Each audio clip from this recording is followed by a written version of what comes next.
আমাৰ প্ৰাথমিক শিক্ষাটো খুবেই গুৰুত্বপূৰ্ণ।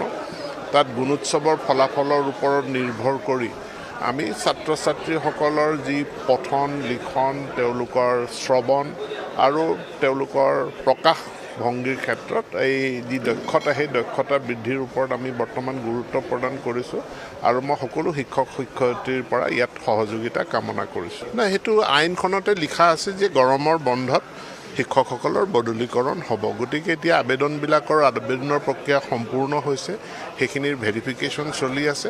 গৰম বন্ধৰ সময়তে বদলীকৰণৰ আদেশবিলাক ওলাব।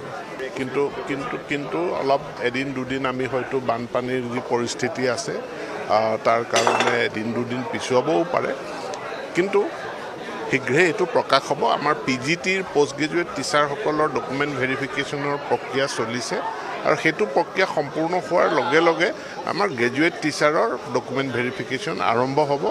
আমি এই মাহটোৰ ভিতৰতে তেওঁলোকৰ ফলাফলসমূহ প্ৰকাশ। গতিকে ছাৰ বাইদেউসকল, এয়া নিশ্চয় ৰাজ্যৰ শিক্ষক কৰ্মচাৰীসকলৰ বাবে শিক্ষামন্ত্ৰী ডাঙৰীয়াই কেইবাটাও বৃহৎ সুখবৰ দিছে।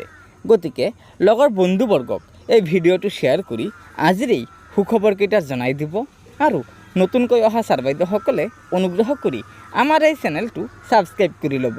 ধন্যবাদ। জয় আই অসম।